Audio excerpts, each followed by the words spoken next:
We are often asked, how are we going to design a hairline for a patient for whom we are going to do a hair transplant surgery?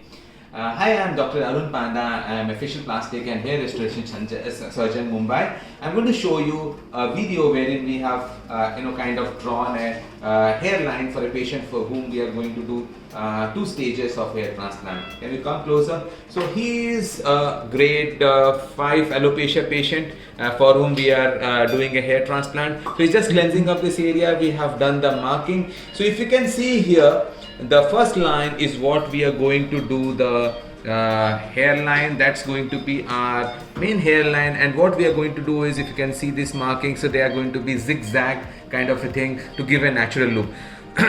Just beyond that is what we normally call as a transition zone, wherein we are going to put a single graft and not so high density. Beyond that, what we are going to do is have a dense area called as a defined zone.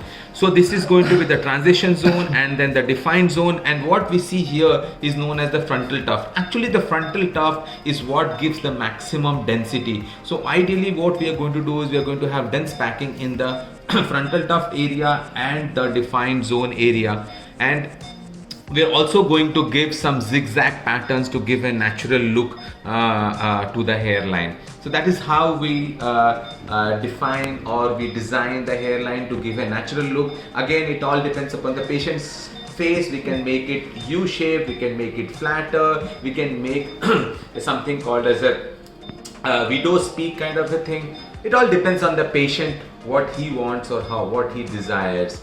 If you have any queries regarding hair transplant, please feel free to get in touch with us. We'll be more than happy to help you.